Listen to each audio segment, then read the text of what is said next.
భారతీయ కాలగణంలో ప్రతి మాసానికి ఒక విశిష్టత ఉంటుంది. వాటిలో శ్రావణ మాసం ఒక పవిత్రమైన, ఆధ్యాత్మికంగా అత్యంత ముఖ్యమైన మాసంగా పరిగణించబడుతుంది. ఇది హిందూ చాంద్రమాన పంచాంగంలో 5వ నెలగా వస్తుంది. సాధారణంగా జూలై చివరి వారం నుంచి ఆగస్టు మధ్య వరకు ఉంటుంది. ఈ మాసంలో భక్తి, పూజలు, వ్రతాలు అధికంగా ఉంటాయి. ఇది వ్రతాల మాసం అని చెప్పవచ్చు. అటువంటి శ్రావణ మాసం యొక్క విశిష్టత గురించి ఈ వీడియో ద్వారా తెలుసుకుందాం.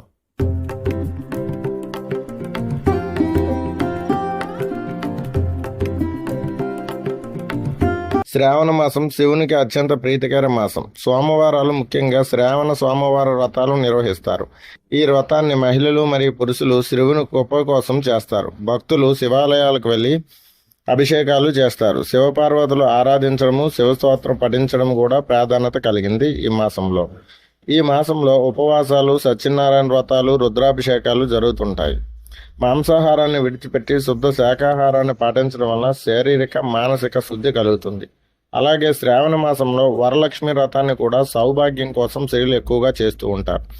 ఈ వ్రతం శ్రావణ శుక్రవారం నాడు వరలక్ష్మి వ్రతం అత్యంత పవిత్రమైనదిగా భావించబడుతుంది. ఇది ఆగస్టు మాసంలో శ్రావణ శుక్రవారం జరుపుకుంటారు. ఈ వ్రతాన్ని వివాహిత స్త్రీలు కుటుంబ సభ్యులు సౌభాగ్యం కోసం, ఆరోగ్య సంపద కోసం చేస్తారు. అటువంటి రాబోయే మాసం శ్రావణ మాసం. అన్ని గొప్ప మాసాలే, శ్రావణ మాసం కూడా మహా గొప్ప మాసం. సర్వ సౌభాగ్యకారిణి, సర్వమంగళ సంగతి ప్రదా, సర్వేశ్వరి, సర్వమగి, సర్వమంగళ స్వరూపిణి, సర్వ సౌభాగ్యాన్ని ప్రసాదించేటువంటి చైతన్య మాసం.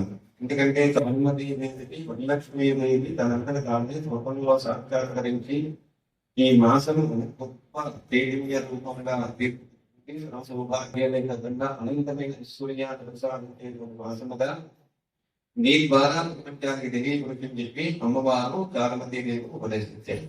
ఆ చారుమతీదేవి తన వచ్చిన స్వప్న వృత్తాంతాన్ని అందరికీ తెలియపరిచి శ్రావణ మాసంలో పౌర్ణమికి ముందుగా వచ్చే శుక్రవారం నాడు అమ్మవారు వరలక్ష్మీదేవిగా, అంటే మహారూపంలోకి వరలక్ష్మీదేవి ఉంటుంది.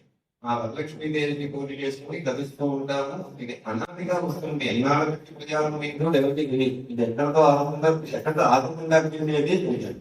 మనం చేసి మన తర్వాత వాళ్ళు చేయగలిగినటువంటిది ఆచారం. అటువంటి సాంప్రదాయంలో ఈ పూజ చేయడం వల్ల శ్రావణ మంగళవారం, శ్రావణ శుక్రవారం, శ్రావణ శనివారం విష్ణుమూర్తి ఉండేది చాలా గొప్పగా చేస్తారు. ఎంతో దక్షిణ సన్యాసాల వాళ్ళు, దక్షిణాది వాళ్ళకు కూడా విష్ణుమూర్తి పూజలు బాగా చేస్తారనమాట శ్రావణ శ్రీవారం నాడు. అలాగే శ్రావణ మంగళవారం సర్వ సౌభాగ్యాన్ని, స్త్రీల సకల సౌభాగ్యాన్ని వర్గాలుగా చెబుతూనే ఉన్నాయి, మనకి కల్పాలు చెబుతూ ఉన్నాయి. అలాగే శ్రావణ శుక్రవారం పూజ, అలాగే శ్రావణ పౌర్ణమి గొప్పది. ఇలాంటి చెప్పుకుంటూ పోతే ఏ మాసంలోనైనా అన్ని గొప్పవే ఉన్నాయి, గొప్పవి లేదు కాదు. అలాగే మగవాణి ప్రతి మాసంలో ఉండే ప్రత్యేకించి చెబుతూ అందులో ముఖ్యమైన మాసాలు వైశాఖ మాసము, శ్రావణ మాసము, మాఘ మాసము, కార్తీక మాసము, వాసవి మాసము, ఇలా కొన్ని మాసాలు మనకి చెప్పారు. అత్యంత పీడిత నుంచి స్త్రీలు స్వయంగా చేసుకోగలిగినటువంటి ప్రధాన భర్తతో కూర్చోకపోయినా తన ఒక్కరికి కూర్చొని చేసేటువంటి మాసము శ్రావణ మాసం. అటువంటి పూజ చేసుకుని తరించి తరతరాలు కూడా తను చేసేటువంటి పూజా ఫలితం వల్ల శుభ సౌఖ్యాలకు ఉండే విధంగా చేయాలి. అవి చెయ్యాలి అంటే కేవలం కల్పం పడుకుని చేసేసి ఆవిడ అయిందనుకోకుండా దానికి ముందుగా మన మంత్రానుష్ఠానం, మహాలక్ష్మి పూజ కానీ, మహాలక్ష్మి మంత్రం కానీ, అమ్మవారు సర్వ సౌభాగ్యాన్ని బాగా సుధాకరి మంత్రం కానీ, లేదు పంచదశి మంత్రం కానీ, అలాగే అమ్మవారిని కూడా ఉంటాం. అద్భుతమైన మంత్రాలు ఎన్నో ఉన్నాయి. అవన్నీ చేస్తూ ఆ రోజు నా వ్రతం చేసి ఈ జపశక్తిని, పూజాశక్తిని అమ్మవారికి సమర్పిస్తే సకల భోగాలు సంకోచం లేకుండా మనకు సమర్పిస్తుంది అమ్మవారు. అది అనాదిగా వస్తున్న స్వరూపాన్ని, అనాదిగా వస్తున్న ఆచారాన్ని, అనాదిగా మన పెద్దలు చేస్తున్నటువంటి భావాన్ని మనం చేసుకొని ఈ విధంగా చేసుకోవాలి. ఈ వ్రతం లక్ష్మీదేవి యొక్క 8 రూపాయలైన అష్టలక్ష్ములకు అంకితమైనది. ఆదిశక్తి, ధనలక్ష్మి, ధాన్యలక్ష్మి, గజలక్ష్మి, సంతానలక్ష్మి, సంతోషలక్ష్మి, విద్యాలక్ష్మి, విజయలక్ష్మి, వీరలక్ష్మి. ఈ మహిళలు ఉదయాన్నే స్నానం ఆచరించి మంగళ వస్త్రధారణ చేసి కలశాన్ని అలంకరించి లక్ష్మీదేవిని పూజిస్తారు. పసుపు, కుంకుమ, పూలు, నైవేద్యాలతో అమ్మవారికి శ్రద్ధగా పూజ నిర్వహిస్తారు. ఈ వ్రతం చేసిన వారికి సౌభాగ్యం, ఐశ్వర్యం, కుటుంబ శ్రేయస్సు లభిస్తాయని విశ్వాసం.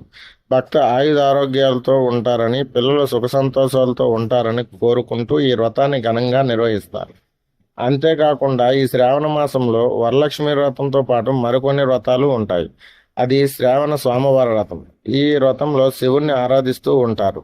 కంఠసూత్ర ధారణ చేసిన మహిళలు తమ భర్తలు దీర్ఘాయుష్ కోరి చేస్తారు.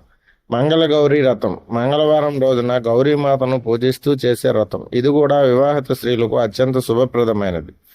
పుత్ర ఏకాదశి వ్రతం. సంతానాన్ని ఆశించే దంపతులు ఈ ఏకాదశిని ఉత్సాహంగా ఆచరిస్తారు. నాగపంచమి. పాములను పూజించే పర్వదినాన్న పర్వతశ్రేణుల్లో నివసించే నాగదేవతలకు పాలు పోసి నాగభయాలను తొలగించేందుకు చేయబడిందే ఈ పూజ.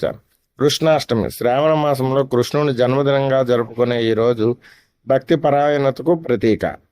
శ్రావణ మాసం అనేది ధార్మిక శక్తి, భక్తి మరియు సద్గుణాల సంకేతం. ఈ మాసంలో నిర్వహించే వరలక్ష్మి వ్రతం మరియు ఇతర సౌభాగ్య వ్రతాలు మన జీవితంలో ఆధ్యాత్మిక శాంతిని, కుటుంబ సౌఖ్యాన్ని, ఆర్థిక స్థిరత్వాన్ని తీసుకొస్తాయని భక్తుల యొక్క విశ్వాసం. ప్రాచీన సాంప్రదాయాలను కొనసాగిస్తూ ఈ పవిత్ర మాసాన్ని శ్రద్ధగా ఆచరించడం మన సంస్కృతి యొక్క గొప్పతనాన్ని చాటుతుంది.